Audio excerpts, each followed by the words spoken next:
तो आइए एक्चुअली ये न्यूरोमस्कुलर मैच्योरिटी के साइंस कैसे किए जाते हैं, हम देखते हैं इस मैनिक्विन के ऊपर। तो आइए अब हम देखते हैं कि एक्सपैंडेड न्यू बलार्ड स्कोर को यूज करके हम न्यूरोमस्कुलर मैच्योरिटी के फीचर्स कैसे देखेंगे एक बच्चे में। कैसे हमें पता चलेगा बेबी को देख के कि वो प्री टर्म है या टर्म है। ठीक है, तो सबसे पहले तो हम देखेंगे बेबी का पॉस्चर ओवरऑल कैसा है। अगर उसके हाथ पैर पूरे एक्सटेंड हुए हुए हैं, ओके, एकदम ढीले से हैं ऐसे, तो फिर वो प्री टर्म बेबी को दर्शाता है। लेकिन टर्म बेबी में कैसा होता है, फ्लेक्स्ड या कडल्ड अप पॉस्चर होता है, तो उसके हाथ पैर ऐसे मुड़े हुए होंगे। टर्म बेबी का ना ऐसे हाथ पैर सब मुड़े हुए और ऐसे कडल्ड अप पॉस्चर होगा। ठीक है, अब हम अपर लिम्ब में कुछ चीजें देखते हैं, लोअर लिम्ब में कुछ चीजें देखते हैं।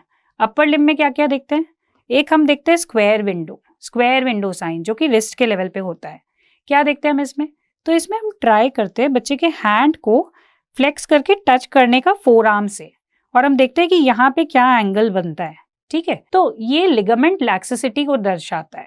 तो प्रीटर्म बेबी में ना आप सरप्राइजिंगली ये हैंड को फोर आर्म से टच नहीं कर पाओगे, यहाँ पे एक एंगल बना रह जाएगा। बट अगर टर्म बेबी है तो क्या होगा, ये रिस्ट को आप फोर आर्म से पूरा टच कर पाओगे। ठीक है, ये स्क्वायर विंडो साइन में ये पूरा ऐसे आप रिस्ट को फोर आर्म से टच कर पाओगे। ठीक है, और एक साइन देखते हैं अपर लिम्ब में, वो है आर्म रिकॉइल। आर्म रिकॉइल में क्या करोगे, आप बेबी के आर्म को फ्लेक्स कर दो और जल्दी से रिलीज कर दो, फिर देखो आर्म वापस कहाँ तक जाता है। तो प्रीटर्म बेबी में ना आर्म यहाँ का यहाँ ही रह जाएगा, तो ये आर्म पे आप एंगल देखोगे ऑलमोस्ट 180 डिग्री रहेगा। जैसे जैसे जेस्टेशन बढ़ रही है बेबी उसको और अपने आप फ्लेक्स कर पाएगा, तो 160 हो जाएगा, 140 हो जाएगा एंगल, 120, और टर्म बेबी में तो ऑलमोस्ट 90 डिग्री या उससे कम हो सकता है।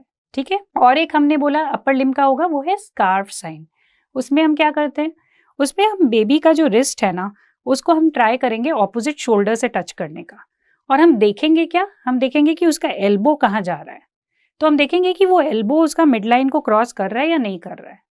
तो प्री टर्म बेबी में क्या होगा ना, जब आप ये टच करने की कोशिश करोगे एल्बो जो है ये क्रॉस मिड लाइन को क्रॉस करके ऑलमोस्ट उस तरफ चला जाएगा। बट टर्म बेबी में क्या होगा, टर्म बेबी में जो एल्बो है वो मिड लाइन के इसी तरफ रहेगा, क्रॉस नहीं करेगा मिड लाइन को। तो ये है स्कार्फ साइन। तो आपको ना वीडियोस आ सकते हैं इससे, या इमेज बेस्ड क्वेश्चन आ सकता है कि आप क्या कर रहे हो इस वीडियो में। तो हमने अभी तक क्या क्या बोला, पॉस्चर हमने बोला एक्सटेंडेड रहेगा प्री टर्म बेबी में और फ्लेक्स होते जाएगा टर्म बेबी में। अपर लिम्ब में हमने 3 साइंस देखे, क्या क्या देखे, स्क्वायर विंडो देखा रिस्ट के लेवल पे, आर्म रिकॉयल देखा यहाँ एल्बो के लेवल पे, और हमने देखा स्कार्फ साइन, जहाँ पे हम देख रहे हैं कि एल्बो मिडलाइन की तरफ जा रहा है या मिडलाइन से पहले ही रुक जा रहा है या मिडलाइन को क्रॉस कर पा रहा है। मिडलाइन के पहले ही रुक जा रहा है मतलब कि वो टर्म बेबी है। प्री टर्म बेबी में मिडलाइन से भी क्रॉस कर लेगा। ठीक है, जैसे जैसे जेस्टेशन कम है अगर, तो वो और दूर तक जाते रहेगा।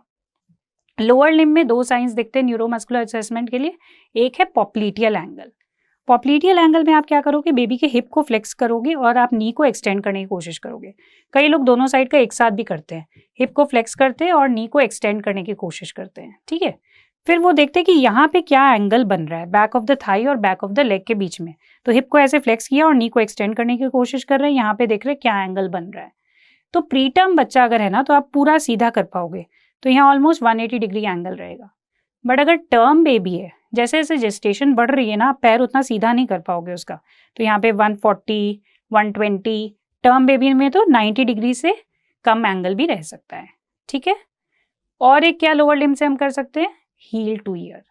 हील टू ईयर में आप क्या करोगे, आप बेबी के हील को ट्राई करोगे टच करने का उसके ईयर के साथ ऐसे।